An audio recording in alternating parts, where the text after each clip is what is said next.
So here, welcome to this episode of MBBS Abroad, where we talk about colleges and university abroad. This is me, Arshia, and in this video, I'm going to review an institution which is known as University of Hang Tuah, which is in Surabaya. So there's so many universities out there, so many colleges out there, right? And you have so many questions related to the same. What are the questions, right? The questions are, is it a good option being an Indian student?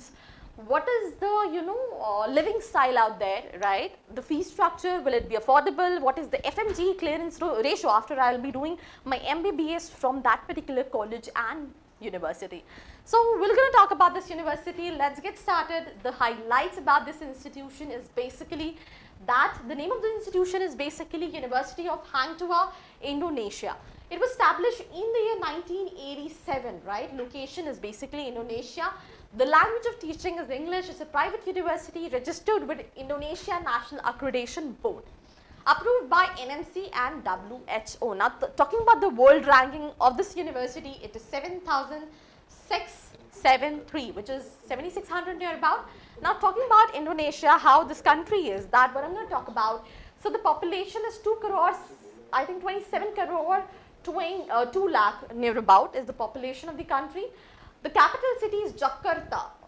Here in India, we have this let's not go there. Jakarta, right? The language is basically, जो official language है वो Indonesian है.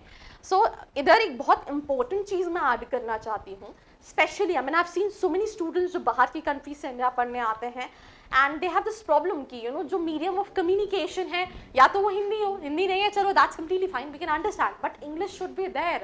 और especially वो countries जहाँ पे उनका medium of communication जो है वो different है, वहाँ पे difficult हो जाता है. तो making this thing sure after talking to the students कि क्या medium of teaching इंग्लिश है या नहीं है. सो अगर आपको ये जानना है तो नीचे एक प्रोफाइल एनालिसिस फॉर्म दिया है, उसको फिल करके भी आप डिटेल्स ले सकते हैं.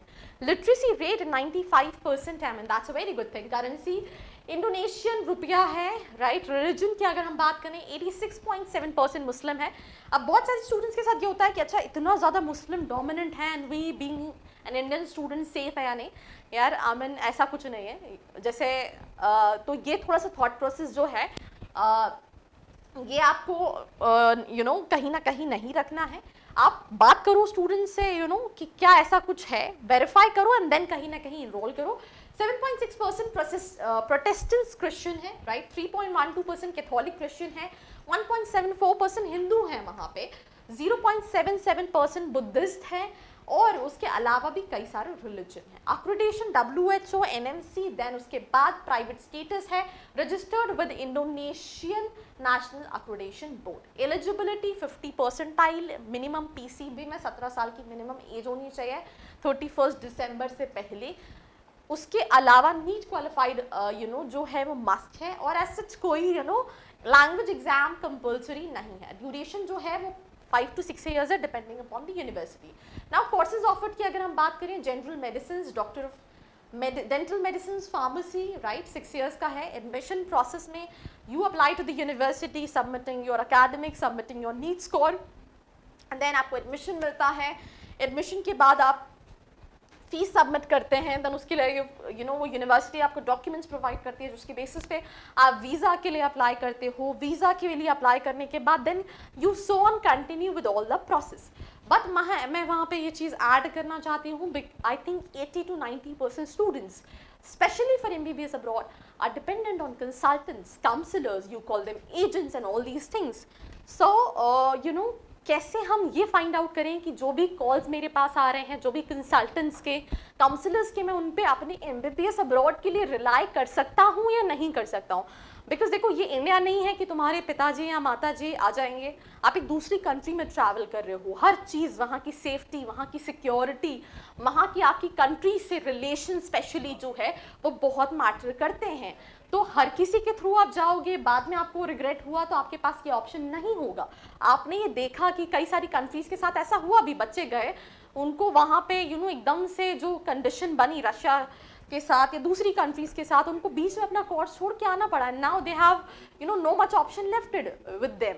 सो ये चीज़ें इंपॉर्टेंट है. कोई भी हेल्प लगेगी, मैं फिर वही कह रही हूँ, rather than relying to a person जिसको आप नहीं जानते हो, to relying to a person जिसको आप एटलीस्ट जानते हो, you are able to trust them. कोई भी आपको ऐसी डिटेल्स चाहिए तो नीचे एक फॉर्म दिया है जो कि इसीलिए है कि आपको हेल्प किया जा सके, आपको स्टूडेंट से कनेक्ट किया जा सके जो वहाँ पे पढ़ रहे हैं, जो आपको हेल्प करेंगे आपके MBBS अब्रॉड के लिए, वो कॉलेज और यूनिवर्सिटी सही है या नहीं।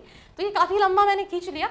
इसी के साथ आगे मूव करते हैं। डॉक्यूमेंट्स रिक्वायर्ड में आपका पासपोर्ट जिसमें मिनिमम 18 मंथ्स की वैलिडिटी होनी ज़रूरी है, 10th की मार्कशीट, 12th की marksheet, birth certificate, passport size photo, that too 10, right? Official invitation letter from that university, right? Then उसके बाद आपको authorization of all the documents from the Ministry of External Affairs, New Delhi, the legalization of all documents from the Indonesia Embassy, visa, fees चाहिए होती है, bank receipt of university, first year tuition fees, HIV test documents ये चाहिए होते हैं.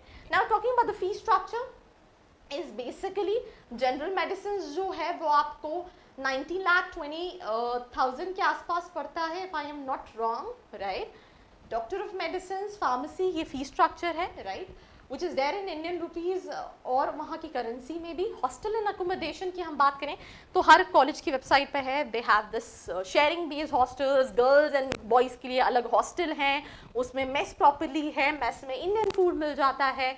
एक और question कई सारे पेरेंट्स का होता है कि जो खाना है, जो वहाँ पे वेजिटेबल्स हैं, क्या वो सिमिलर हैं? तो बहुत सारी चीज़ें हैं, ये बहुत मैटर करता है. कई बार बच्चे सोचते हैं यार खाना कौन चेक करते हैं, तो पढ़ने जा रहे हैं, बट यू नो जब आप कहीं किसी दूसरी कंट्री में 6 साल रह रहे हो तो ये कुछ बेसिक चीज़ें हैं जो आपको पता होना है. ये सारी फैसिलिटीज़ वो देता तो है, हाउसेज हैं, स्टूडेंट हॉस्टल्स हैं, प्राइवेट अपार्टमेंट्स हैं, राइट, अकोमोडेशन सर्विस है, एंड आप इनमें से किसी को भी ऑप्ट कर सकते हैं. फैसिलिटीज़ में medical, sports, library, cafeteria, auditorium, laboratory, hostel, hospital and gym. Campus life में the learning activities are carried out in the form of lectures, tutorials, seminars, program are practical in the field work. School has telecommunication facilities, ATMs, banks and mosques for use for both students and staff. It has a training center and hotspot, right? Extracurricular activities जैसे कि football, basketball, golf and volleyball और उसके अलावा conductive environment. So that's all about this episode जहाँ पे हमने इस university को रिव्यू किया. एंड फिर भी कोई क्वेश्चन है कमेंट सेक्शन में पूछ सकते हैं. And apart from it, do like, share and subscribe. I hope you like this video. For more such videos, keep watching our channel. And do not forget to like, share and subscribe.